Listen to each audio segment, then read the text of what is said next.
여러분 조별로 소개하셨죠?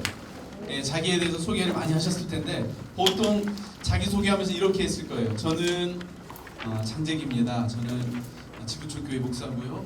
또 저는 수지에 살고 있습니다. 뭐 이런 내용의 가지고 이렇게 아마 소개를 했을 거예요. 지금 제가 했던 내용을 가지고 소개했던 사람들 손 한번 들어볼까요? 아마 이런 그렇죠. 대부분이 이런 소개를 했는데 지금 우리가 소개했던 이 소개 내용이요. 뭘 얘기하냐면 내가 무엇에 가치를 두고 있느냐를 얘기하는 거예요. 내가 어디에 가치를 두고 있느냐. 어떤 사람은 자신의 경력을 중요하게 생각하는 사람이 있고 또 어떤 사람은 내가 지금 무슨 일을 하고 있는지를 중요하게 생각하는 사람이 있고 또 어떤 사람은 내가 어디에 사는지를 중요하게 생각하는 사람도 있습니다. 그리고 자기가 중요하다고 생각하는 그것을 가지고 자기를 소개하죠. 근데 여러분 지금 우리가 이야기했던 이것이 진짜 나일까요? 제가 이름을 요즘에 개명을 할 수 있죠. 제가 이름을 바꾸면 제가 아닌 건 아니잖아요. 제가 이사 갔다고 해서 제가 아닌 것도 아니고 제가 지금 지구촌교회 목사로지만 목사를 안 한다고 해서 제가 아닌 건 아닌 거죠. 제 이름과 제 타이틀과 제가 사는 곳이 진짜 저는 아닙니다. 진짜 나는 누구냐? 우리가 나를 소개했는데 진짜 나는 누구냐? 내가 진짜 누구인지 알기 위해서 먼저 테스트를 한번 해보면 좋을 것 같아요. 거기 교재에 보면 문제가 있습니다. 두 가지 문제가 있는데 먼저 첫 번째 문제. 이 문제 먼저 맞히면 제가 선물 드리겠습니다. 좋은 선물 준비했거든요. 1번인데요. 아래 문제에서 하나의 직선을 추가해서 등식이 참여되게 만들어 보세요. 5 더하기 5 더하기 5는 550인데요.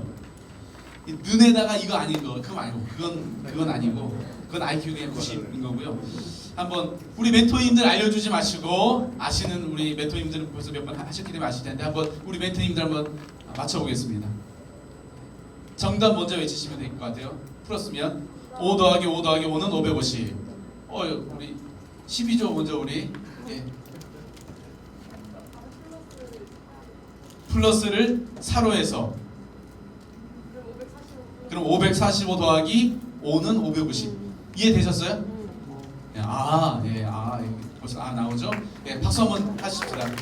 선물 맛있는 예쁜 말씀 카드를 제가 선물로 드리겠습니다. 그리고 우리 예쁜 캐릭터 밴드 선물로 드리겠습니다. 나오세요. 우리 신지원자매.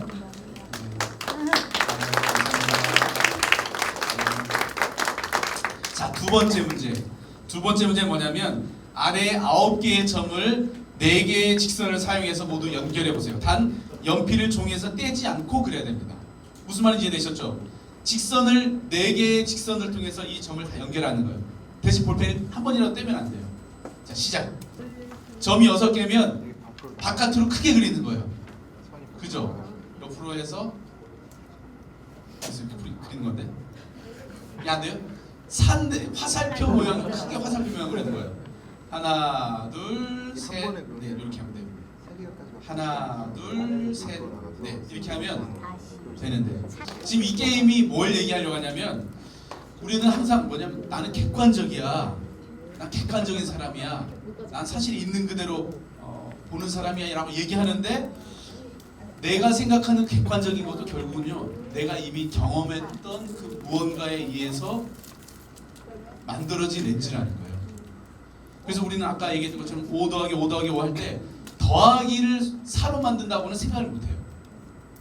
무슨 말인지 이해되셨죠? 왜냐하면 우리 안에 그런 프레임이 이미 짜져 있기 때문에. 또 이 점을 그릴 때 이 박스 안에서의 선을 그어야 된다는 누구도 그렇게 말하지 않았는데 우리 안에 그런 무의식적으로 박스 안에서 그려야 된다는 렌즈가 있는 거죠. 이걸 관점이라고 해요. 관점. 사람은요 누구나 다 자기만의 삶의 관점을 가지고 자기를 바라보고 세상을 바라보고 그리고 해석을 합니다. 근데 요한복음 9장 1절에 3절에 보면 이런 이야기가 나와요. 같이 한번 우리 교재에도 나와 있죠? 한번 읽어볼까요? 큰 소리로 시작. 다시 한번 큰 소리로 다 같이 큰 소리로 읽자고 했죠? 자 시작.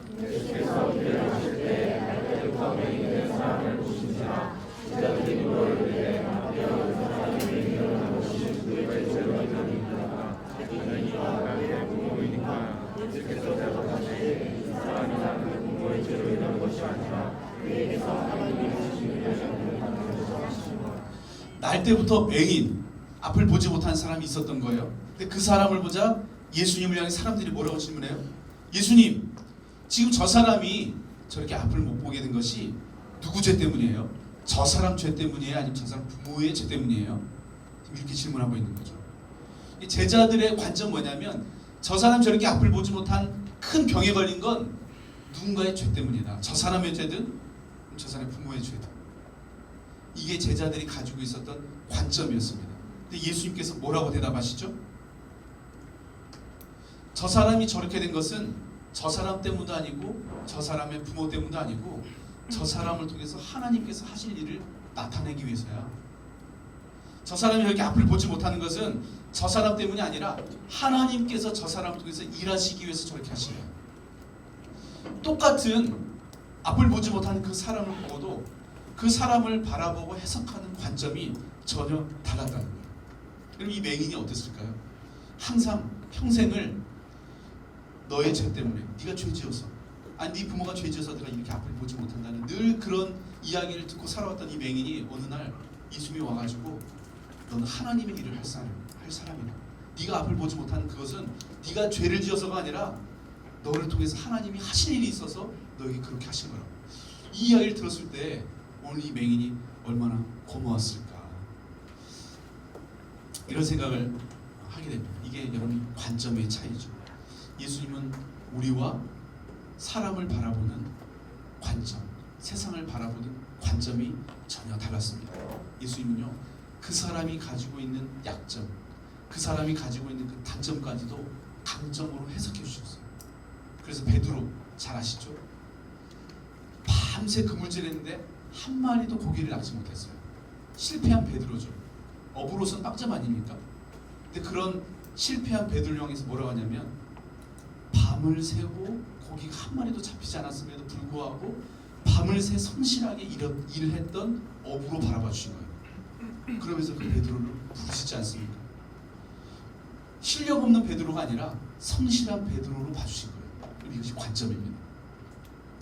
근데 이 관점의 차이가요, 한 사람의 인생을 바꾸는 거예요. 저 어렸을 때 일인데 오늘 아버지가 저를 불러가지고 심부름을 시키는데 제가 한참 재밌게 놀고 있을 때였거든요. 그래가지고 이제 빨리 심부름을 끝내고 놀아야지 이 생각으로 아버지 심부름 시켰는데 얼른 가서 그 심부름을 해가지고 딱 갖다 드렸어요. 그런데 그때 예상치 못한 아버지 반응이 있었어요.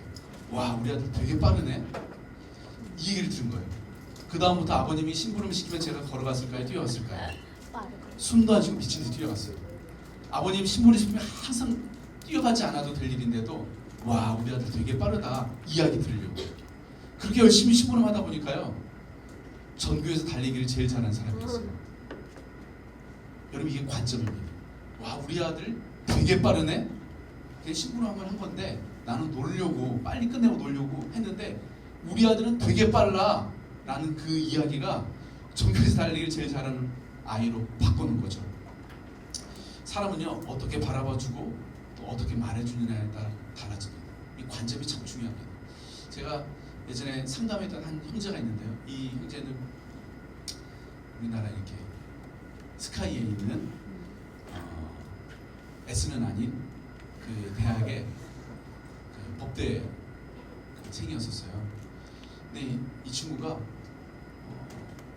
되게 말라가지고 상담을 하고 싶어가지고 상담하고 싶다 해서 봤는데 너무 마르고 애가 우울해 보이고 힘들어 보이는 거예요. 그래서 무슨 일인가 하고 이제 그 형제 이야기를 쭉 듣는데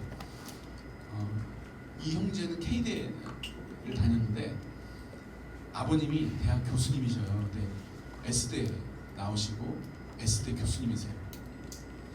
근데 그 아버지가 어머니한테, 이 아이한테 직접 한 게 아니고 어머니하고 얘기하면서 하는 얘기를 내가 그냥 지나가다 듣게 된 거예요. 근데 그때 아버님 뭐라고 얘기하냐면 쟤는 내 인생의 실패자예요. 엄마한테 이제 아빠가 그 얘기를 한 거죠. 원하는 대학, 아버지가 원하는 그 기준의 그 대학을 가지 못한 그것 때문에 이제 엄마한테 이제 방에서 얘기하는데 쟤는 내 인생의 실패자예요.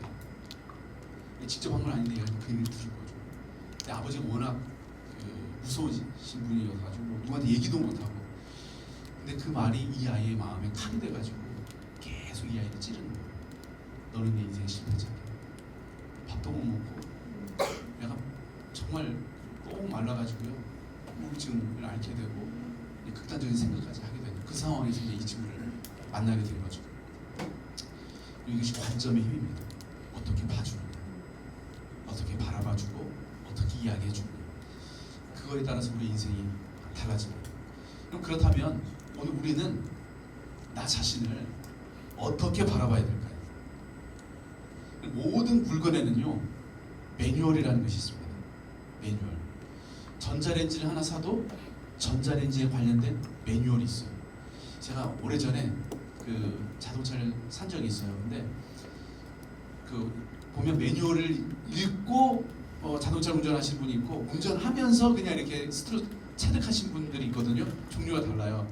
어떤 분은 그 자동차 매뉴얼 막 300페이지, 400페이지짜리 다 읽은 분이 계시더라고요. 그래서 야, 좀 신기하다 그랬는데 저는 그냥 일단 운전하는 스타일인데 제 핸들에 오디오를 키고 끄는 전원이 있다는 걸 한 4, 5년 지나고 나서 알았어요. 항상 저는 이거 버튼을 눌러서 껐거든요. 근데 핸들에 그 모드라는 그 버튼을 한 2초, 3초 꼭 누르면 그냥 전원이 꺼지는 거예요.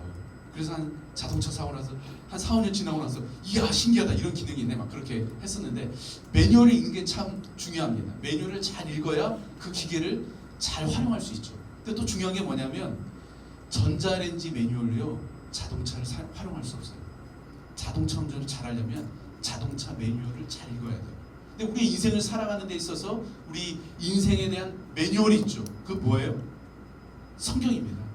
우리가 인생을 잘 살려면 우리가 어떤 관점으로 세상을 바라봐야 되냐면 우리의 매뉴얼인 그 성경의 관점을 가지고 나와 세상을 바라볼 수 있어야 된다는 거예요. 그래서 세상이 나를 향해 뭐라고 하는지, 사람들이 나를 뭐라고 하는지, 나는 나를 뭐라고 생각하는지 그게 아니고요. 오늘 성경이 나를 향해 뭐라고 이야기하고 있는지를 아는 것이 중요합니다. 왜냐하면 그게 진짜 나예요. 오늘 내가 소개했던 나, 사람들이 나에게 들려주는 나, 세상이 말하는 내가 아니고요. 성경이 이야기하고 있는 내가 누구인지를 아는 것이 정말 중요한데요. 내가 누구냐? 먼저 제가 여기 오기 전에 그림 한 장을 열심히 제가 최선을 다해서 그림을 그렸거든요. 열심히 그림을 한번 제가 그린 그림을 볼 테니까 놀라지 마시고 감동할 딱 마음의 자세를 하시고 한번 보도록 하겠습니다. 잘 그렸죠? 표정이 일그러지네요.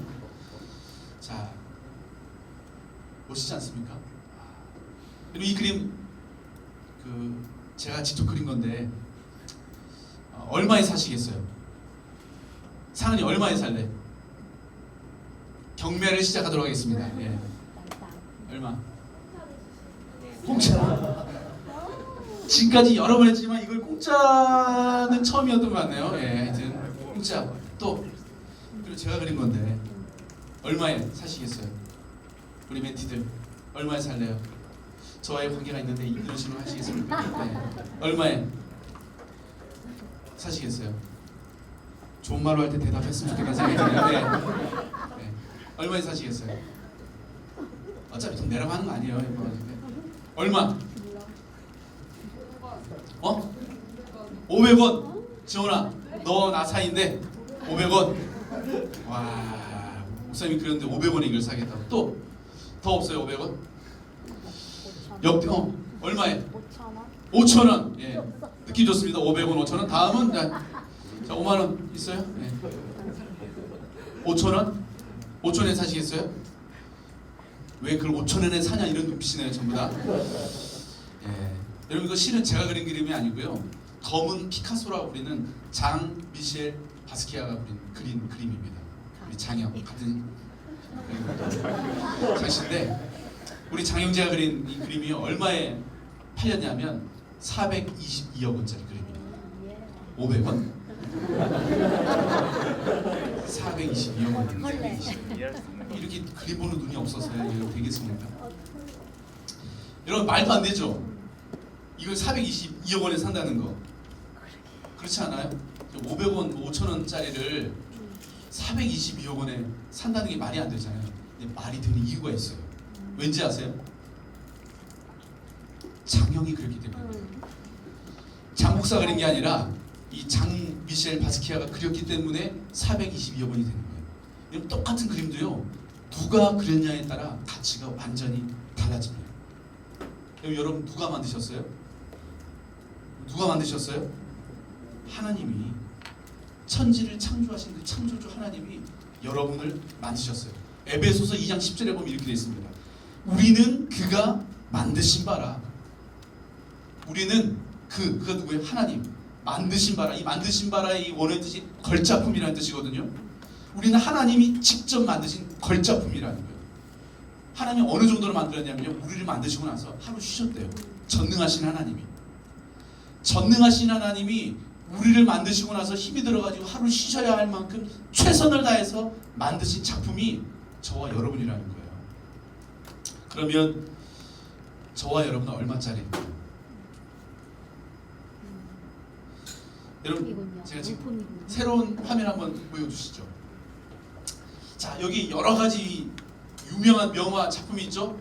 여기서 아는 그림이라고 딱 하나, 모나리자. 예, 이거 하나 알고 있죠. 그리고 좀 더 수준이 있으신 분은 뭐 있어요? 뭐 알아요? 별이 빛나는 밤에. 여기 있죠. 또 아는 그림 있어요? 저 맨 위에 그 빨간색이 뭐냐면 반 고흐가 그린 그림입니다. 반 고흐. 꽃 피는 아몬드 나무라는 작품입니다. 맨 위에 있는 게. 또 왼쪽에 있는 게 저 배 있죠, 배. 저도 반 고흐가 그렸어요. 반 고흐. 반 고흐 우리나라 사람 아니에요? 성이 반시 말고. 생트마리 라메르 해변의 정박한 고깃배, 이런 제목의 작품입니다. 또 구스타프의 생명의 나무. 생명의 나무고요. 아는 그림이 있어요? 여러분 이 작품들을 다 합치면 아마 몇 천억 원 할 거예요. 그죠? 몇 천억 원. 정답이 다 나오네요. 예, 있습니다. 예, 이런 나오네요. 몇 천억 원 할 거예요. 근데 이 몇 천억 원 하는 이 작품들이요, 상상 이하로 가격이 떨어지게 되는데 언제 그러냐면 이 작품들이 상품이 될 때. 아까 봤던 그 작품들이요, 노트북 가방으로 판매됩니다. 노트북 가방 얼마예요? 59,200원. 59,200원. 여기에 카드, 신한카드 하면 56,240원. 엘페이 하면 3개월에 최대 3% 적립되고 추가 적립 포인트 592원. 포인트 최대 150원. 그렇게 최종 하면 얼마냐면요, 53,811원입니다. 몇 천억 원 하는 작품이 상품이 되는 순간 53,811원에 구매할 수 있는 거예요. 이것이 작품과 상품의 차이입니다. 근데 우리는요, 상품이 아니라 작품이라는 거예요. 그것도 어떤 작품이라는 거예요? 하나님께서 지으신 최고의 걸작품이라는 거예요. 근데 많은 사람들이 내가 작품이라는 것을 잊어버리고 자꾸 상품이 되는 거예요. 자꾸 다른 사람을 카피하려고 해요. 베끼려고 해요. 내 원본을 포기하고 다른 어떤 작품들을 벤치마킹하고 답습하는 거예요. 다른 사람 인생을 베끼지 마십시오. 여러분의 삶 자체가 이미 놀라운 작품입니다. 아까 봤던 그 그림, 마치 초등학생이 그렸던 그림인 것처럼, 제가 그렸다고 하니까 500원에 사겠다고 했던 그 그림, 여러분 그 그림도요, 누가 그렸냐에 따라서 완전히 달라지는 거예요. 여러분의 인생이 마치 실패한 것처럼 보이고 그냥 막 그려진 인생인 것처럼 보일지라도 여러분의 인생은 하나님이 지으셨기 때문에 결코 여러분 인생이 싸구려 인생이 아닙니다. 상품이 아닙니다. 자, 여러분 하나님이 여러분 인생 지으셨죠? 믿습니까? 그럼 여러분은 얼마짜리일까요?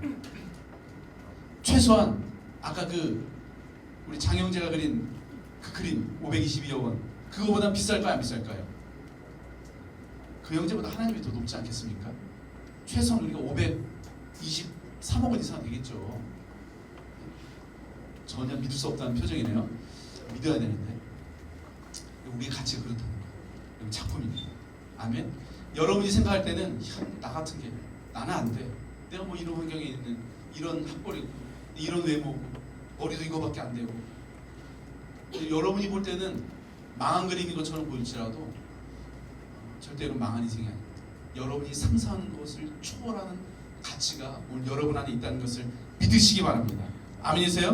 네. 성경이 말하는 나, 나는 누구냐? 나는 하나님의 걸작품이라고.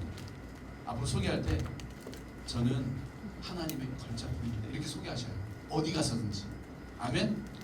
따라합시다. 나는 상품이 아니다. 나는 싸구려가 아니다. 나는 하나님의 걸작품이다. 우리 옆에 계십니다. 당신 하나님의 걸작품입니다. 하십시오. 하나님의 걸작품이십니다.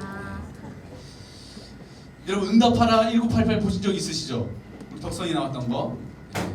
우리 그 영상을 한번 잠깐 보도록 하겠습니다. 꿈이 뭐대? 어떤 사람이 진료되고 잡어? 아빠가 보라 언니보다도 더 몰래 팍팍 밀어주려니까 얘기해봐. 이거 걱정하지 마라. 아빠 이제 빚도 다 갚았고 돈도 이제 많이 모으자니. 왜? 그 꿈도 뭐 비밀이 돼? 없어. 난 꿈이 없어, 아빠. 한심하지. 나 진짜 멍청한가 봐. 아이 멍청하긴 무엇이 멍청하디? 아 그 꿈은 시방 가지면 되지. 정말? 아 정말이지. 아버지 다 있냐? 네 나이 때 아무 생각 없이 살았어. 덕선아. 다 그래. 괜찮아 덕선아. 너만 그런 거 아니께. 하나도 걱정하지 마. 아빠도 처음부터 은혜원이 꿈이었죠 아냐? 아니야. 그냥 먹고 살라고 바둥바둥 내다본 게 여기까지 온 것이지. 그럼 아빠 지금 꿈은 뭐야? 그럼 아빠 시방 꿈은 뭐대? 아빠 시방 꿈은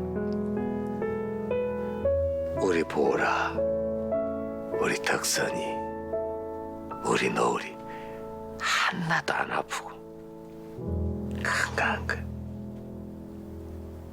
아빠 꿈은 딱 그거 하나밖에 없어. 아니 내 꿈 말고 아빠 꿈. 아빠 꿈 뭐냐고. 그래야 그게 아빠 꿈이여. 자식 새끼 셋 다 건강하고 안 아픈 거. 그거 말고 아빠 꿈이 또 뭐 있대? 없어. 그거 한다. 그게 뭐야? 네, 그럼 이것이 아버지죠. 자식이 나의 모든 것이 되는. 아마 여기 멘토님들 계시는데 자식과 나와 둘 중에 한 사람만 살아야 된다고 한다면 아마 1초도 고민하지 않고 자식 살릴 거예요. 그때는 그 문제 가지고는 기도할까요? 내가 살아야 할까요? 주님, 아들을 살려야 할까요? 기도할까요? 기도하면 부모 아니겠죠. 아빠는 아들을 살려야 된다면, 아들 둘 중에 하나만 살아야 된다면 고민하지 않고 기도하지 않고 먼저 자식 먼저 살리겠죠. 이런 것이 아버지입니다. 근데 오늘 성경은요, 하나님이 우리의 아버지라는 거예요. 우리가 하나님의 자녀라는 것입니다. 그럼 자녀는 엄청난 거예요. 아버지의 소유가 다 내 소유가 되는 것 정도가 아니고요, 내가 아버지의 모든 것이 되는 거예요. 그리고 이게 자녀의 권세입니다. 요한복음 1장 12절에 보면 이렇게 되어 있죠. 영접하는 자 곧 그 이름을 믿는 자들에게는 하나님의 자녀가 되는 권세를 주셨습니다. 하나님의 것이 다 내 것이 되는 것 정도가 아니고요, 내가 하나님의 모든 것이 되는 거예요. 내가 하나님의 전부라는 것. 그리고 이것이 자녀의 권세입니다. 그럼 하나님이 여러분 아버지시라는 걸 믿으시죠? 아빠 없는 아이처럼 살면 안 됩니다. 하나님 우리의 아버지 되십니다. 아멘이시죠? 따라하십시다. 나는 하나님의 모든 것입니다. 나는 하나님의 전부입니다. 나는 하나님의 자녀입니다. 이걸 잊지 않으셨으면 좋겠어요. 내가 누구냐? 성경이 말하고 있는 나는 하나님의 자녀, 하나님의 모든 것, 하나님의 전부. 그런 존재가 지금 이 자리에 앉아 있는 저와 여러분이라는 사실을 믿으시기 바랍니다. 아멘. 예. 고린도후서 5장 17절을 우리 같이 한번 읽어볼까요? 고린도후서 5장 17절 시작.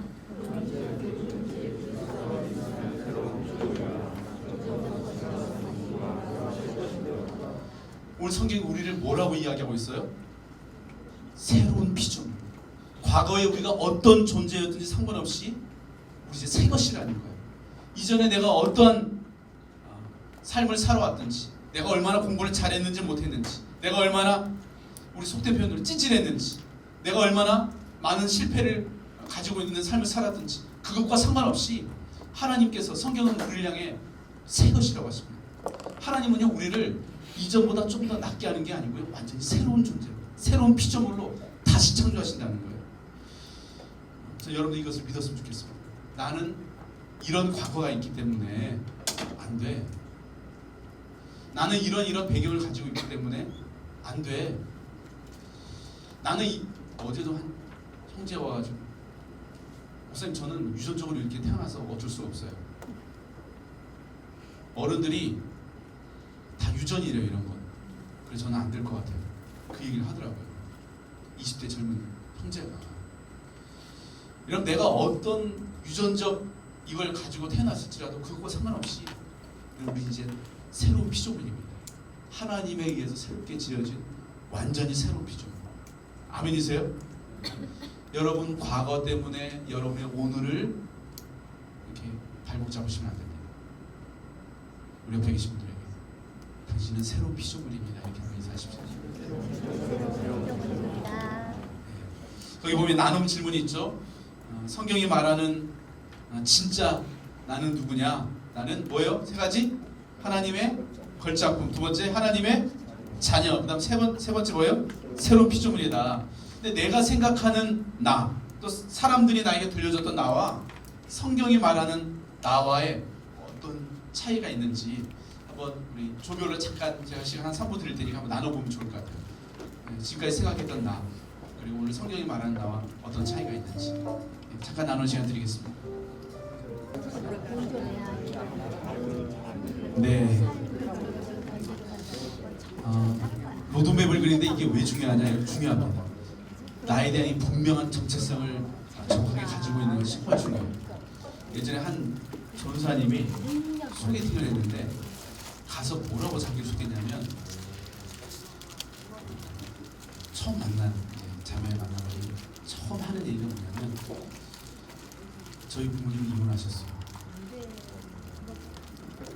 그래서 그 얘기를 했다는 거예요. 근데 왜냐면 이게 이 전사님이 생각하고 있는 나였어요. 자기 정체성. 나는 어떤 사람이냐면 이혼한 부모님 자녀입니다. 이게 이 전사님에게 가장 중요하고 가장 많이 생각하고 가장 크게 이 전사님을 지배했던 자기 정체성이었죠. 그래서 제가 엄청 부러워했었거든요. 여러분도 마찬가지일 거예요. 이거 들으면서 아마 여러분이 지금 그동안 나라고 생각했던 그게 뭐 그런 종류일 수도 있고 그런 종류일 수도 있는데 내가 생각하는 나, 사람들이 나에게 들려주는 내가 아니라 하나님이 지으신 나라는 이 기초 위에서 오늘 우리 인생의 그 건축을 해야 이 무너지지 않아요. 근데 이게 정체성이 흔들리면 아무리 집 잘 지어놔도 조금만 바람 불면 다 무너지게 돼요. 그래서 로드맵 그리고 이번에 하는데 제일 먼저 저는 여러분들이 내가 누구인지에 대한 이 분명한 정체성을 가지고 내 인생을 살아갈 수 있고 또 인생의 로드맵을 그려갈 수 있기를 바라겠습니다. 자, 다음 사명이죠. 사명이란 무엇인가? 여러분 뭘 해야 되는지 모르는 사람한테요 그냥 열심히 살라고 하는 거 또 그런 얘기 많이 하죠. 열심히 살라고. 근데 여러분 뭘 해야 되는지 모르는 사람한테 열심히 살라고 하는 것은요 어디로 가야 되는지 모르는 사람한테 빨리 버스 타라고 하면 똑같아요. 우리가 버스를 타는 것보다 빨리 타는 것보다 더 중요한 건 뭐냐면 내가 가야 할 목적지가 어딘지를 정확하게 아는 거죠. 알고 버스를 타는 게 중요합니다. 우리도 우리 인생을 열심히 사는 것보다 더 중요한 건 뭐냐면 내가 무엇을 살아야 되는지 이것이 사명이거든요. 근데 사명이 무엇인지 우리가 정확하게 알기 위해서 오늘 사명이 아닌 것은 뭔지 한번 먼저 보겠습니다. 사명이 아닌 건 뭐냐면 사명이란 일을 통해서 나의 존재 가치를 확인하는 것이 아닙니다. 이거죠. 사명은 이 일을 통해서 내 존재 가치를 증명하고 드러내는 것. 그것이 아니라는 거예요. 근데 우리는 일을 통해서 내 존재 가치를 확인하려고 하거든요. 그래서 내가 일을 잘하면 내가 소중한 사람이고, 내가 일을 못하면 내가 부족한 사람이고, 일을 잘하는 사람을 보면 대단한 사람이라고 생각하고, 일을 못하면 별 볼 일 없는 사람이라고 생각합니다. 일을 통해서 존재 가치를 평가하고 확인하는 거죠. 그리고 월급 많이 받으면 또 사회적으로 인정받으면 이야 대단하다. 근데 그게 아니라 이 사명 그런 것이 아니라는 거죠. 일을 통해서 내 존재 가치를 확인하는 것, 그게 아니라는 거예요. 아까 그 정체성, 복음 안에서 내가 누구인지 이 정체성, 나의 존재의 가치를 복음 안에서 내 존재 가치를 확인하지 못한 사람은 소유의 가치로 자꾸 나를 확인하고 나를 증명하려고 하는 거거든요. 여러분 더 이상 우리를 증명할 필요가 없어요. 복음으로 말미암아 우리 이미 하나님 안에 증명되어 있어요. 그래서 나의 일을 통해서 나의 존재 가치를 확인하는 것이 사명이 아니다. 두 번째는 사명이란 성공이 보장된 안전지대가 아니다. 우리가 하나님의 사명이 뭔지 알고 싶어하는 그 동기 중에 하나는 뭐냐면 불안하고 두렵기 때문에 내 인생의 미래가 불안하고 두려우니까 내가 뭔가 하나님이 주신 사명을 발견하면 뭔가 내 인생이 안정적인 그런 인생이 되겠지. 하나님이 너 이거 해 라고 했으면 그건 하나님이 책임져 주시니까 거기는 걱정 없이 갈 수 있는 길이겠지 라는 생각을 가지고 사명을 찾으려고 한다는 거죠. 그래서 우리 중에도 항상 일을 시작하려고 할 때 이런 질문을 하는 사람, 내가 이거 하면 잘할 수 있을까? 잘할 수 있을까? 기준이 성공인 것은 잘할 수 있을까? 우리 부모님들 가르치한테 와가지고 상담을 하실 때 우리 아들이 이걸 하려고 하는데 이걸로 잘할 수 있을까요? 그 질문 많이 하거든요. 제가 아주 정성껏 대답해 드립니다. 잘 모르겠습니다. 제가 어떻게 알아요? 그걸 해봐야 알지. 근데 이 잘해야 된다는, 성공해야 된다는 그 압박감이 있는데 사명을 찾는 이유가 그 성공에 대한 안정감을 얻기 위해서인데 그렇지 않다는 거예요. 사명은 우리에게 성공이 보장된 안전지대가 아니다. 또 세 번째는 뭐냐면 사명하면 어떤 특정 직업에 관한 것으로 생각하는데 그렇지 않다는 거예요. 사명하면 그 목사님들, 선교사님들 한정해서 이 사명에 대해서 생각하거든요. 그래서 막 사명하면 노래 부르는 사람은 CM만 불러야 되고 세상 껍데기 노래 절대 부르면 안 되고 막 이런 것처럼 생각을 하고, 그림 그리는 사람은 무조건 십자가만 그려야 되고 다른 거 그리면 죄 짓는 것 같고, 그래야지 사명 있는 사람인 것처럼 물건을 팔아도 기독교의 관련된 기업에서 만든 제품만 막 팔아야 되고 그렇게 생각을 할 수 있어요. 사명받은 사람은 그래야 된다고 생각하는데 그렇지 않다는 것이죠. 사명은 모든 사람에게 동일하게 주어져야 됩니다. 제가 예전에 결혼하고 나서 아내가 이제 매년 생일 있잖아요. 생일 때 제가 이제 아내가 그 얘기를 하는 거예요. 자기는 생일 때 지금까지 5년 동안 미역국을 한 번도 먹은 적이 없다고 그 얘기를 하는 거예요. 그래서 미역국은 못 먹었지만 할 거 다 했거든요. 이제 뭐 축하도 해주고 케이크도 먹고 다 했었는데 미역국 한 번도 못 먹어봤다고. 그래서 제가 그럼 이번 생일은 제가 한번 아내 몰래 미역국을 한번 끓여주자. 그래가지고 그날 휴가를 내고 이제 이마트 가가지고 장을 봤어요. 그래서 미역국 끓이려고 아주 좋은 소고기도 한우로다가 사고 미역도 사고 또 아내가 잡채를 좋아해서 잡채 거리도 사고 네이버 있잖아요. 그래서 네이버 보고 막 재료 다 해가지고 이제 잡채도 사고 또 닭발이 아니라 닭다리도 사고 뭐 이래가지고 이렇게 상을 이렇게 열심히 이제 준비를 해서 했어요. 4시간 동안 진짜 열심히 막 미역국 레시피 그 네이버 보면서 막 시키는 다 했거든요. 근데 진짜 열심히 만들었는데 먹었는데 제가 먹어봤던 미역국 맛이 아닌 거예요. 이건 뭐지? 뭐 이런 맛이었는데, 그래서 이제 아내 퇴근해가지고 올 때가 다 됐고 미역국은 지금 이 모양이고 그래서 뭐 다시 새로 뭐 재료 사와가지고 할 수는 없고 그 상황인데 이제 뭐 어떻게 해요? 그래서 그냥 그런 미역국 그냥 내놨어요. 그냥 해놨는데 제 아내가 그 미역국을 딱 한 숟갈 먹더니 우는 거예요. 맛없어 쏘는 거 아니네요. 감동.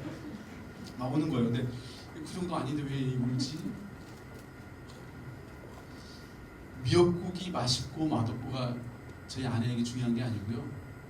제가 우리 아내를 사랑하는 마음으로 어떻게 이 미역국을 준비했는지를 아내가 알기 때문에 거기에 감동한 거예요. 우리 인생도 마찬가지입니다. 우리 아내가 저에게 원했던 건 남편의 사랑이죠. 얼마나 맛있는 미역국이냐가 아니에요. 하나님이 우리에게 요구하시는 거, 말씀하시는 것도 우리가 뭐 얼마나 멋있는 일, 얼마나 위대한 일, 얼마나 대단한 일을 많이 해내느냐, 그걸 통해서 막 우리 항상 시상식에서 보면 1등 해가지고 이 모든 영광 하나님께 올려드립니다. 나는 언제 저거 하지? 난 평생 영광 한번 못 돌리다 죽어야 되나? 이런 생각을 하는데 그렇지 않다는 거예요. 우리가 꼭 1등 해야지만 하나님 영광 받지 않는다는 거예요. 내가 정말 주님 사랑하는 마음으로 비록 맛없는 미역국일지라도 주님을 사랑하는 마음 때문에 그걸 준비한 그 삶을 하나님 기뻐하신다. 우리가 이 사명의 문제, 이 무엇을 하느냐, 사명은 무엇을 하느냐의 문제가 아니고요. 우리가 왜 이것을 하느냐의 문제예요. 여러분 이제 GLA에서 내가 뭐 할까 이 질문 많이 하거든요. 그래서 기도도 많이 해요. 하나님 저 뭐 할까요? 이런 질문 하거든요. 하나님이 그냥 확실하게 말씀해 주세요. 그냥 장사, 그냥 차라리 이렇게 말씀해 주시라고. 제가 장사하겠다고 그냥 뭐라도 이렇게 말씀해 주시라고 정확하게. 우리 안에 그런 마음이 있죠. 근데 하나님 저 뭐 할까요? 물어보시면 주님이 여러분들 분명히 이렇게 말씀하실 거예요. 너 뭐 하고 싶은데? 너 하고 싶은 게 뭔데? 너 뭘 원하는데? 너 하고 싶은 거 해. 주님 분명히 그렇게 말씀하십니다. 근데 주님이 한 가지 더 여러분에게 질문하실 거예요. 근데 너 그거 왜 하려고 하니? 너 그거 왜 하려고 하는 거야? 하나님의 관심은 무엇이 아니고요. 왜라는 거예요. 주님이 우리에게 원하시는 거. 얼마 몇 주 전에 우리 담임 목사님 설교 말씀하셨잖아요. 예수님 베드로에게 딱 하나 물어보셨어요. 너 나 사랑하니? 주님이 우리에게 원하시는 건 딱 그거 하나예요. 주님 사랑하는 마음. 그 주님 사랑하는 마음이 있으면 여러분 우리가 무엇을 하든 그것과 상관없이 주님이 기뻐하신다는 거죠. 사명은 어떤 특정한 직업에 관한 것이 아닙니다. 아 이거 하면 하나님 기뻐하시고 이거 하지 않으면 하나님이 기뻐하시 않으시고 그런 거 없어요. 얼마 전에 한 형제 와가지고 그 얘기하는 거예요. 얘가 원래 CCM학과 들어갔거든요. 하나님 찬양하겠다고. 근데 지금 고민하는 거예요. 아무리 생각해도 이게 아니라는 거죠. 근데 하나님 앞에 이거 CCM 학과에서 찬양 사역자가 되겠다고 했는데 이거 안 하면 하나님 자기 벌을 내실까봐 걱정이 돼가지고 얘가 고민이 돼가지고 온 거예요. 어떻게 해야 될지 모르겠다고. CCM 한다고 했다가 찬양 사역 하겠다고 했다가 다른 거 하면 하나님이 벌을 내주실까요? 이 아이는 평생 죽을 때까지 무조건 찬양만 부르다 죽어야 되는 것이 이 아이의 사명일까요? 그렇지 않다는 거예요. 무슨 말 이해되셨어요? 일단 진짜 사명이 뭐냐? 사명은 우리가 존재하는 이유에 관한 거예요. 내가 존재하는 이유, 내가 사는 이유. 아침에 우리 목자 모임 때 간증을 했는데 그 형제가 예수 안 믿는 친구의 그 질문을 들었다는 거예요. 야, 너 그렇게 교회 열심히 나가고 예수 믿는데 너 그러다고 예수님 밥 먹여주니? 이 친구가 당황이 됐대요. 할 말이 없었대요. 근데 그냥 지기는 싫어가지고 그래 밥 먹여준다. 뭐 그렇게 얘기했다고 하더라고요. 근데 뭐 여러분 우리가 사는 이유가 밥 먹기 위해서입니까? 사명은 우리가 사는 이유거든요. 먹고 사는 게 우리의 이유가 아니라는 거죠. 키에르 케고르가 이런 얘기했습니다. 사람은 자신을 제대로 이해하고 하나님께서 내가 진짜 하기 원하신 그것을 알기 원합니다. 그것은 내가 그것을 위해 살 수도 있고 죽을 수도 있는 그 이유를 찾는 것입니다. 다시 말하면 사명이란 뭐냐면 내가 목숨을 걸고서라도 반드시 해야만 하는 것. 그것이 무엇이 됐든 상관없이 내가 사는 이유, 내가 살아야 하는 이유, 그것이 사명이라는 거죠. 그러면 우리에게 이 사명을 주시는 그 하나님은 어떤 분이시냐? 이 시간에 우리 한번 내가 믿고 있는 하나님, 진짜 내 머리로 생각하는 하나님 말고 내 마음으로 믿고 있는 그 하나님이 어떤 분인지 한번 표현해 볼 텐데, 거기 빈 공간이 있죠. 거기에 여러분이 생각하는 하나님 말고 여러분이 지금 느끼고 있고 여러분이 믿고 있는 그 하나님에 대한 이미지를 한번 여러분 나름대로 그림을 한번 그려보면 좋을 것 같아요. 그림을 잘 그리지 않아도 괜찮아요. 그림을 설명할 수만 있으면 돼요. 한번 그림을 그려서 한번 여러분이 생각하는, 여러분이 느꼈던 그 하나님이 어떤 하나님인지 한번 그려보고 그 그림을 가지고 한번 조별 한번 설명하는 시간을 드리도록 하겠습니다. 그리는 시간 제가 2분 드릴게요. 네, 좋습니다. 여러분, 여러분이 느끼고 있는 그 하나님에 대한 느낌을 설명할 텐데, 하나님 어떤 분이셨어요? 내가 느낀 하나님 이런 분이다. 나눠주실 분.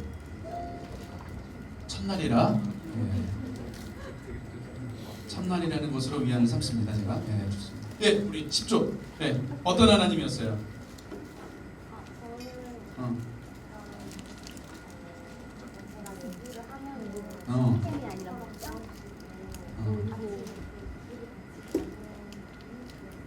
그런 느낌? 뭔가 친구처럼 나와 함께하고 나와 같이 걸어가는 그런 느낌의 하나님이다. 되게 뭔가 따뜻한 분처럼 느껴지네요. 오케이, 감사합니다. 박수 한번 하시죠. 또 하나님 어떤 느낌이다? 내가 느낀 하나님은 이런 분이시다. 네. 자, 우리 멘토님 중에 일본 분이 계셔요. 히데요. 예, 우리 히데요 멘토님인데 어머니 한국 분이셔서 한국말을 우리처럼 잘해요. 근데 우리 히데요 멘토님 한번 어떤 이미지셨는지 한번 나눠주시겠어요?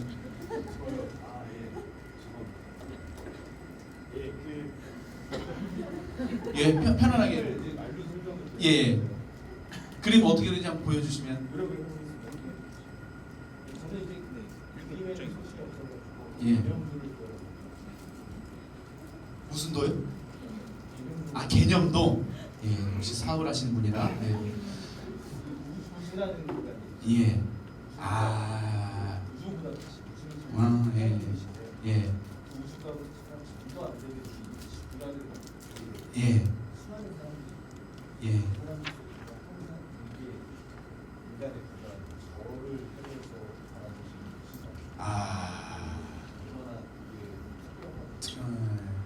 하나님의 진짜 그 광대하심, 거기에 비하면 정말 나는 먼지 같은데 그런 나를 바라봐 주시고 주목해 주시는 그 하나님의 그 크신 하나님. 예, 박수 한번 하겠습니다. 예, 우리가 각자 우리가 느끼고 있는 하나님이 있는데, 우리 한번 성경이 있는데 마태복음 25장을 애니메이션으로 이렇게, 제가 만든 건 아니고 만든 걸 찾아왔어요. 우리 같이 한번 보도록 하겠습니다. 본문을 이걸로 다시 읽어보겠습니다.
보셨죠?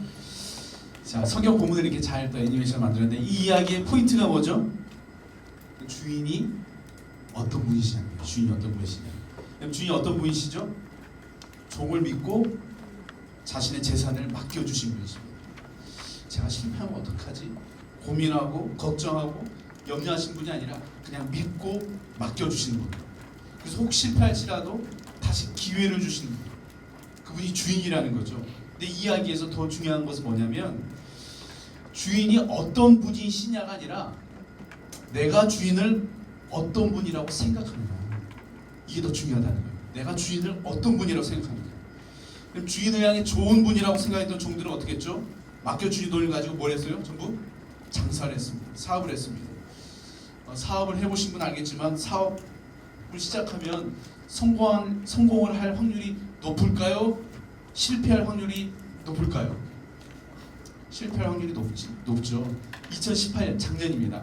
작년 제가 통계청 자료를 보니까요. 신규 사업자가요. 1373개. 네, 폐업한 사업자 수가 901개. 10개가 창업하면 그 중에 하나 남았다는 거예요. 9개는 실패하고요. 사업을 해서 생존할 확률이 10%밖에 되지 않는데 어떻게 사업을 할 수 있느냐? 그 주인에 대한 신뢰가 있기 때문에 사업을 할 수 있는 것입니다. 내가 실패하면 어떡하지? 내가 실패해도 주인은 날 쫓아내지 않으실 거야. 주인은 나에게 실패할 수 있는 기회를 주신 분이셔. 이런 믿음이 없잖아요. 그럼 이 종들이 어떻게 사업을 하겠어요? 근데 이 칭찬받았던 종들은요. 주인은 내가 혹 실패할지라도 나를 다시 받아줄 수 있는 그런 분이라는 믿음이 있었기 때문에 사업을 한 것입니다. 근데 중요한 건 아까 그 금고에 그대로 가지고 왔던 그 사람이죠. 그 사람 주인은 어떤 분이라고 생각했어요? 악한 분, 완고한 분 이렇게 됐어요. 주인은 안 좋으신 분. 주인을 하나님을 안 좋은 분이라고 생각했다는 거예요. 그러자 그 결과가 어떻게 돼요? 받았던 것도 빼앗기고 책망받고 어떻게 되죠? 쫓겨납니다. 우리도 마찬가지예요.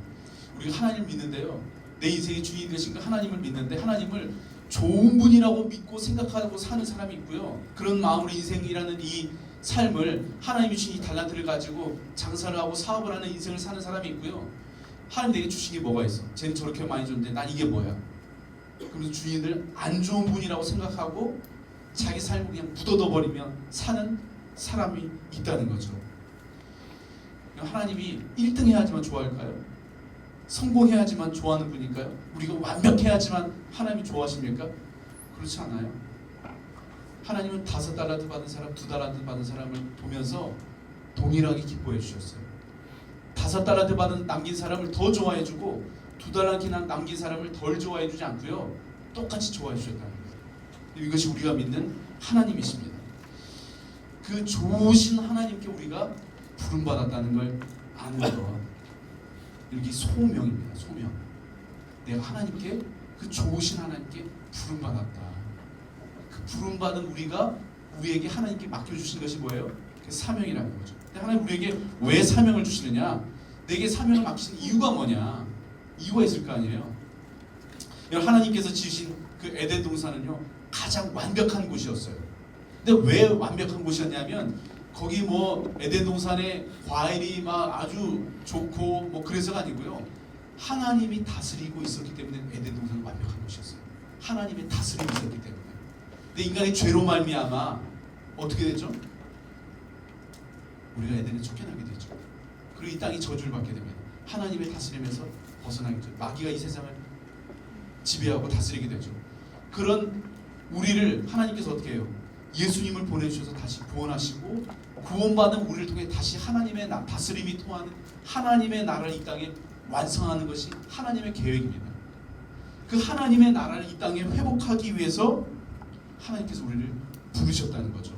하나님의 나라. 그리고 그다음에 하나님의 나라는 어떤 곳일까요? 하나님의 나라. 여러분이 생각하는 하나님의 나라는 어떤 나라예요? 손 들고 하나님의 나라는 이럴 것이다. 내가 생각하는 하나님의 나라는 이럴 것이다.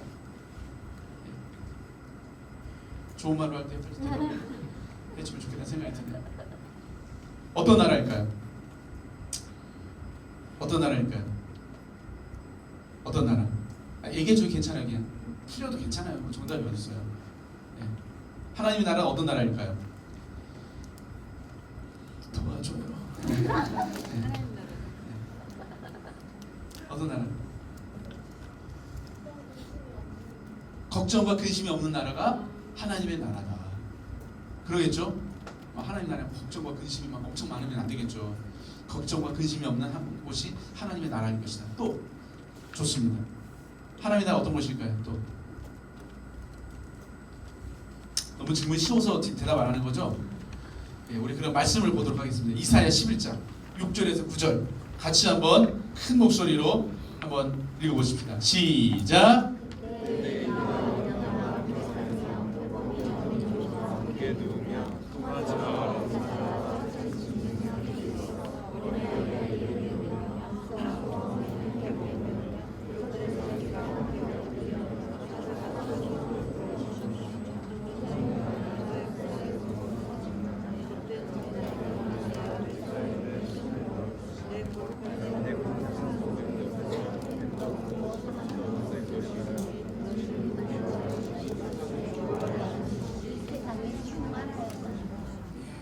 하나님 나라가 어떤 곳이래요?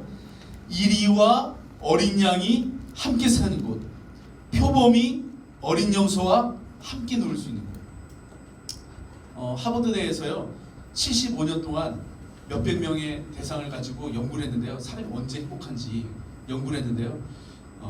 사람이 가장 행복할 때 언제 행복하다고 느끼냐면 좋은 관계를 맺고 있을 때 사람이 행복하다고 느낀다고 결론을 내렸거든요.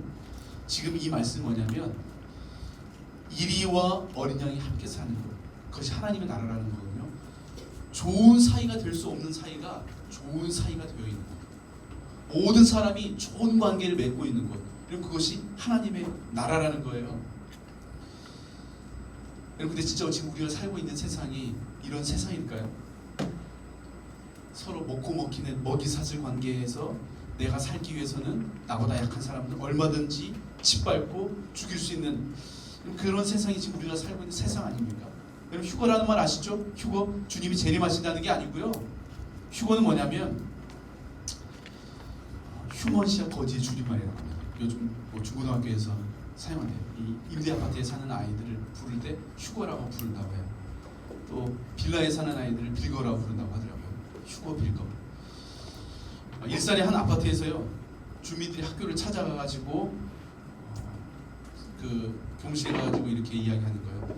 자기 아파트에 사는 아이들만 반을 따로 해달라고.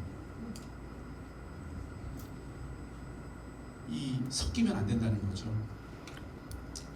강남에서도 그런 적이 있었죠. 아파트 사이에 임대 아파트가 있었는데 그 임대 아파트를 중심으로 그 언덕으로 해서 나무를 심어가지고 임대 아파트 사는 아이들이 이 아파트 넘어갈 수 없게 언덕을 쌓고 나무를 쌓아가지고 그걸 막았던.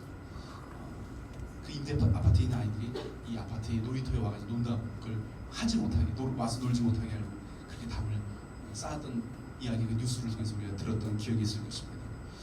서울의 한 지역에는 자기 마을에 장애인이 학교가 들어온다고 하니까 마을 주민들이 반대하고 대모해가지고 지금 학교가 들어가지를 못하고 있죠.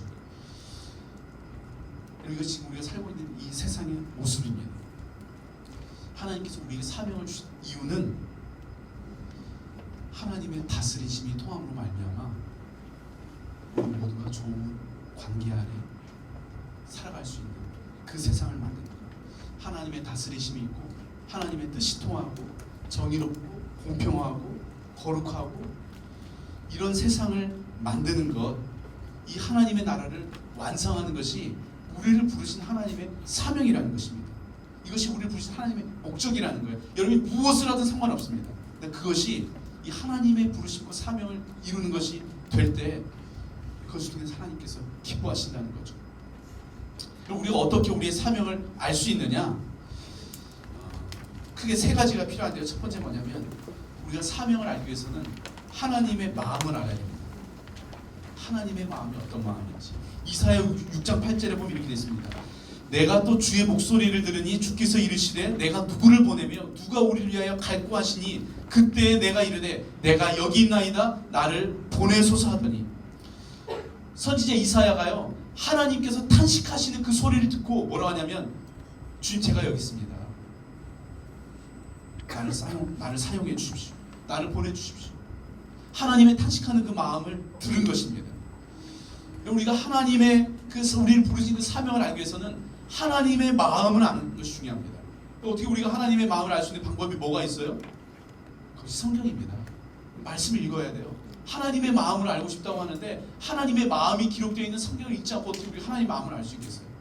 뭐 지혜래 하면서요 여러분들 말씀을 읽어야 됩니다. 아멘? 다시 한번 이 8주간 여러분 한번 도전했으면 좋겠어요.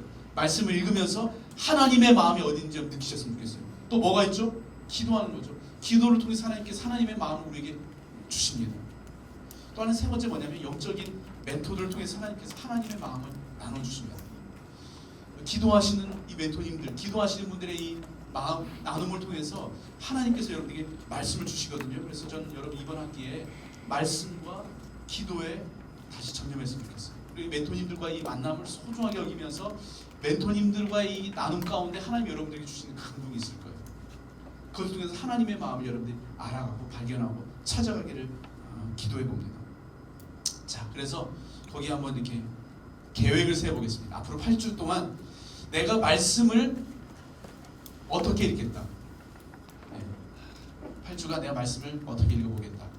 목표를 세워보는 거죠. 몇 권을 읽겠다 이렇게 해도 되고 아니면 하루에 내가 언제 말씀을 읽겠다든지 기도를 내가 어떻게 해보겠다든지 구체적으로 말씀과 기도의 시간을 한번 계획해 보겠습니다. 근데 너무 거창하게 하지 말고 딱 8주간 내가 할 수 있는 만큼의 계획을 한번 세워서 조별로 한번 공유하는 시간 하도록 하겠습니다. 저는 이렇게 하겠습니다. 공유가 중요하죠. 말씀과 기도 시간을 어떻게 갖겠다고. 자, 두 번째 사명을 알기 위해서 첫 번째 뭐였어요? 하나님의 마음을 알아야 돼요. 하나님의 마음. 두 번째는 나에 대해서 알아야 됩니다. 나에 대해서. 우리가 사명을 찾고 발견하기 위해서는 나에 대해서 알아야 돼요. 하나님께서 우리를 지으실 때 그냥 막 짓지 않으셨어요. 우리의 목적에 맡기고 우리를 지으셨습니다. 그리고 우리를 향한 하나님의 그 설계도가 이미 우리 안에 있어요. 우리의 DNA 안에 우리를 향한 하나님의 설계도가 다 있습니다. 그 설계도가 뭐예요? 내가 무엇을 좋아하는지, 무엇을 싫어하는지, 무엇을 잘하고 무엇을 못하는지, 무엇을 편애하고 무엇을 불편하는지, 무엇에서 의미와 보람을 느끼고 있는지, 내가 무엇에서 가치를 느끼는지 이런 질문을 통해서요 내가 누구인지 알 수 있습니다. 빌립보서 2장 13절 같이 한번 읽어보죠. 시작. 너희 안에서 행하시는 하나님이시니 자기의 기쁘신 뜻을 위하여 너희로 소원을 두고 행하게 하시나니. 소원을 두고 행하게 하시나니. 하나님이 기쁘신 뜻을 이루게 하기 위해서 우리 안에 하나님 뭘 주셨대요? 소원함을 주셨다는 거예요. 하나님을 향한 그 계획을 이루기 위해서요 하나님 우리에게 소원을 주셨다는 거예요. 그게 뭐예요? 우리가 좋아하는 거. 내가 좋아하는 거. 하나님은요 우리가 신바람나게 살기 원하십니다. 우리가 가슴 뛰는 삶을 살기 원하십니다.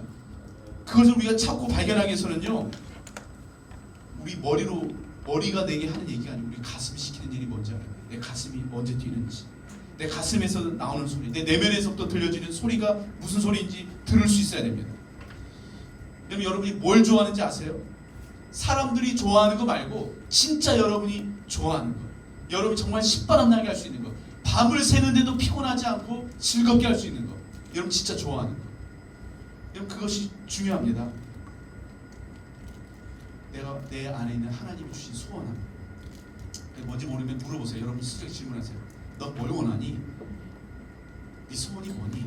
물어보세요. 우리가 좋아하는 것이 우리의 하나님께서 우리에게 주신 사명을 발견하는데 중요한 힌트가 될 수 있다는 거예요. 또 뭐냐면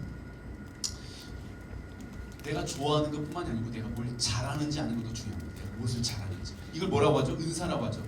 재능이라고도 하고 은사라고도 하고 강점이라고 하는데요. 우리가 사명을 따라가는 데 있어서 우리의 강점이 무엇인지 아는 건 굉장히 중요합니다. 근데 의외로 사람들이 특별히 교회 다니는 친구들은요 내가 뭘 잘하는지 잘 몰라요. 너 뭘 잘하니 물어보면 모른대요. 잘 몰라요. 내가 뭘 잘하는지를 쓰라고 하면 되게 부끄러워하고 어색해하고 못써요. 그래서 막 자기 좋아하는 거 A4용지 나눠주고 내가 뭘 잘하는지 이거 아마 있을 거예요. 시간 쓰라고 하는데 2개 쓰고 1개 쓰고 엄청 고민해가지고 3개 쓰고 그러거든요.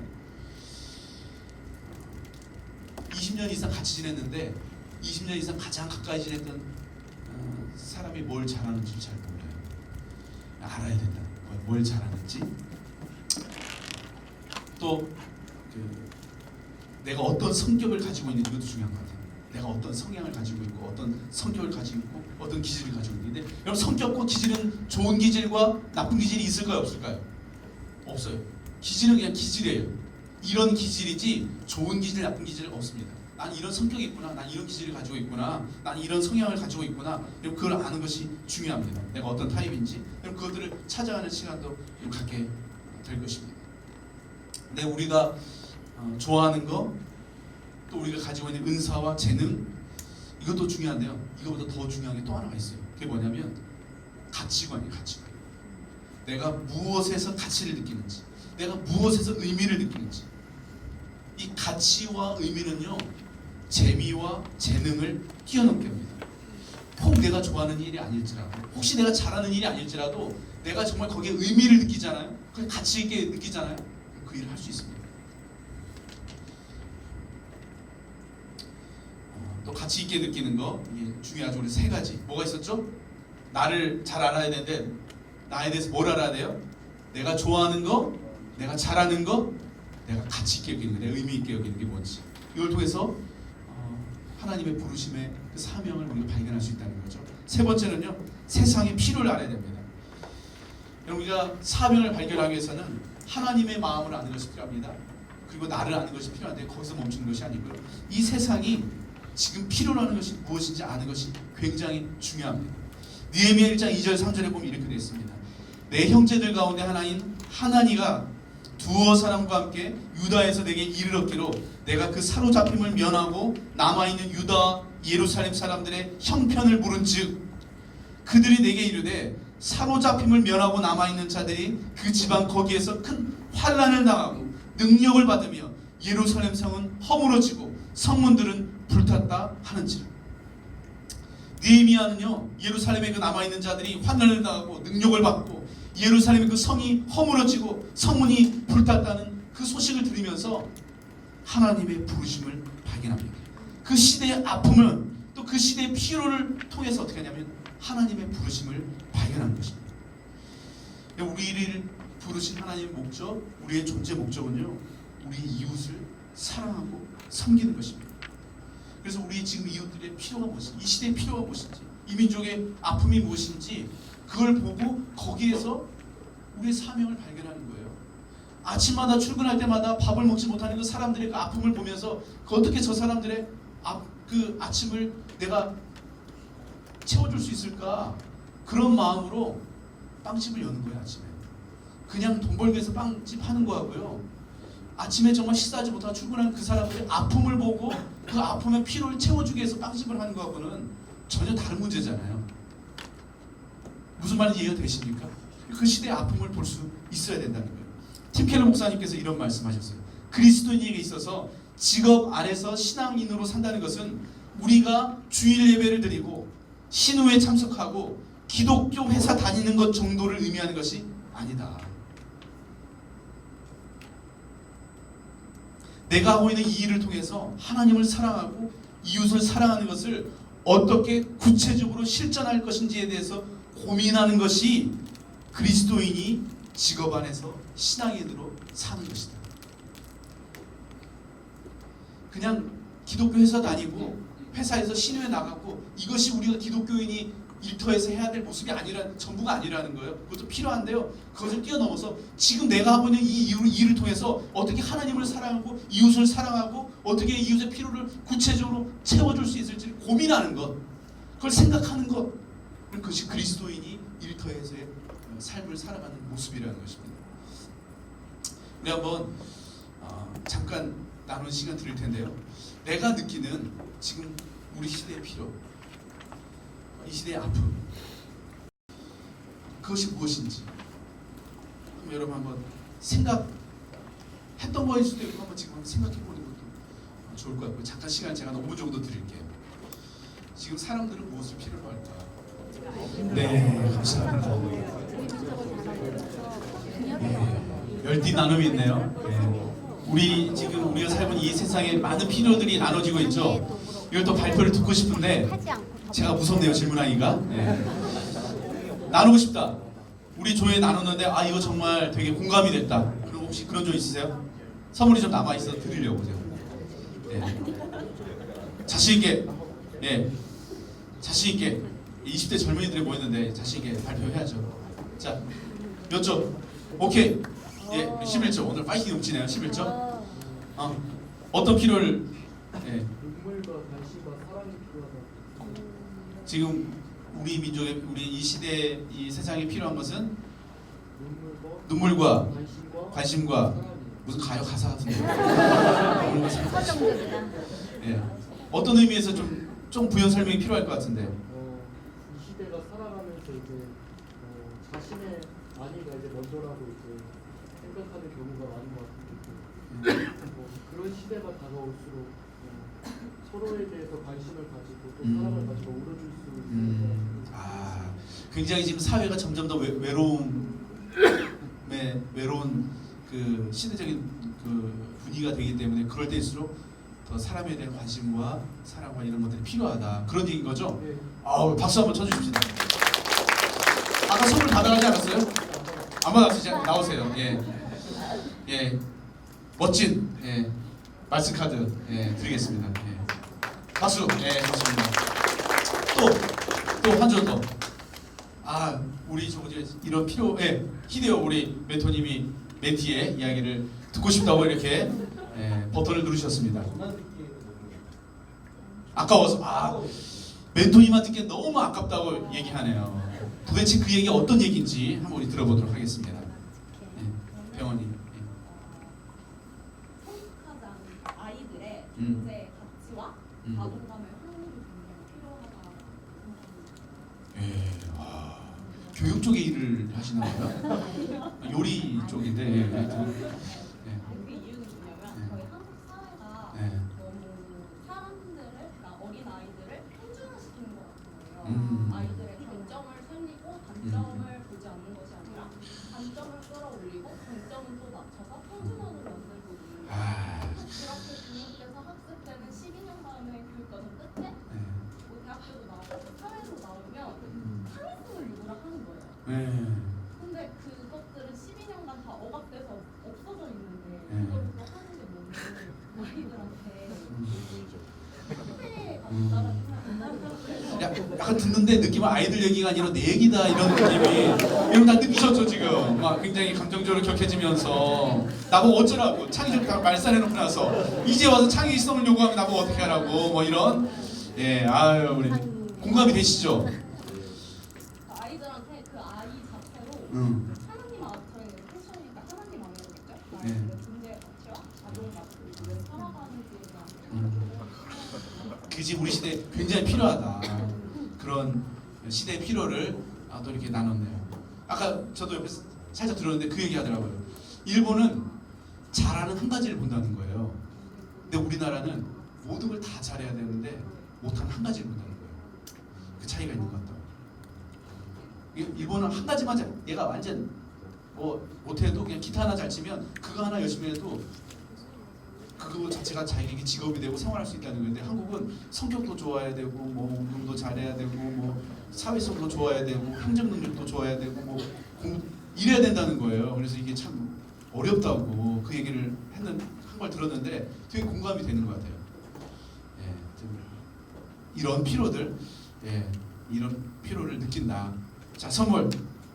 예, 그런 아픈 아이들의 마음에 상처에 밴드를 붙여달라고 예, 제가 캐릭터 밴드를 말씀 카드 함께 드리도록 하겠습니다. 예,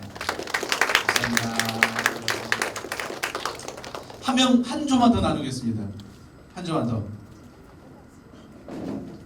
아유, 이런 우리 시대에 지금 아픔이 있는 것 같다. 문제가 있는 것 같다.